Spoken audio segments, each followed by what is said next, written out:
Bad Boys. The first in what would become an iconic franchise, Bad Boys, 1995, with Will Smith and Martin Lawrence is one of the most beloved cop comedies. The actors play young detectives who get thrown into a messy witness protection case after drugs are stolen from their precinct. What follows is intense action, courtesy of director Michael Bay, and big laughs from the push-and-pull dynamic of Smith and Lawrence, who earned a nomination for Best On-Screen Duo at the 1996 MTV Movie and TV Awards. Number 2 movie The Shape of Water. This Best Picture-winning film follows an atypical love story. The Shape of Water, 2017, directed by Guillermo del Toro, charts the unexpected tale of a shy cleaner and an underwater human-like creature during the 1960s. The friendship that turns romantic all happens in a lab facility that the main character quickly realizes is hostile to her new companion. The film packs an emotional punch with both suspense and tear-jerking moments. Number 3 movie, Point Break. Point Break is an occasionally zany undercover cop story starring Keanu Reeves as a federal agent tasked with infiltrating a bank-robbing gang, and Patrick Swayze as the kingpin of this criminal group. That said, it's not an open-and-shut case because the so-called gang is a group of theft-obsessed surfers. The film follows Reeves as he tries to stop the bank robberies while also unintentionally falling in love with one of the members, mixing classic 90s style with dramatic surfing standoffs. Number 4 movie, The Last Waltz. Martin Scorsese's The Last Waltz, 1978, is a documentary about the dramatic last show of the beloved 1970s group simply called The Band.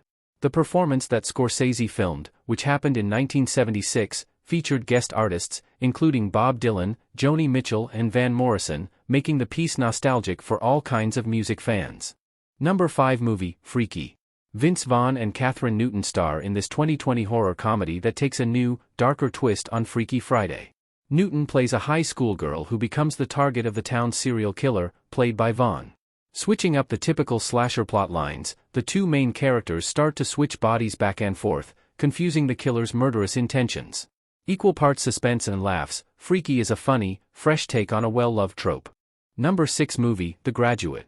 The Graduate, starring Dustin Hoffman and Anne Bancroft, follows a young man just back from college who is seduced by a local housewife. Though it starts out as fun, becomes complicated when Hoffman's character also falls for his older lover's daughter. The 1967 movie has a lot of drama and some laughs. It even inspired the 2005 Jennifer Aniston and Mark Ruffalo comedy, Rumor Has It, in which Aniston's character realizes the film is based on her family. Number 7 movie, The Bourne Identity.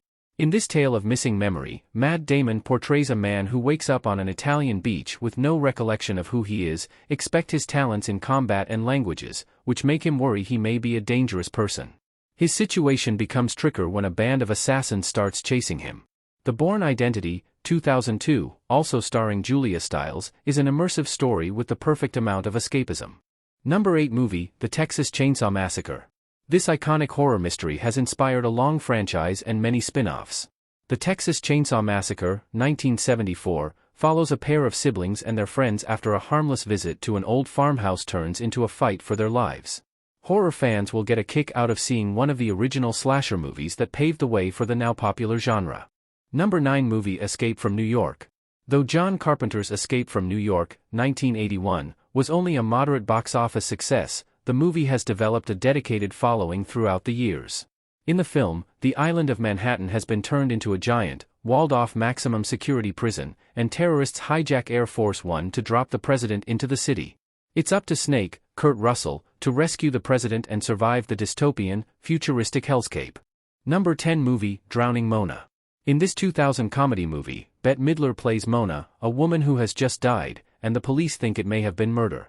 The movie shakes up the typical whodunit formula, focusing on a small town filled with tons of hilariously unlikable characters, all of whom hated Mona and could easily be responsible for her death. The cast is full of talent, like Jamie Lee Curtis, Neve Campbell, Danny DeVito, Casey Affleck and Melissa McCarthy in one of her first roles.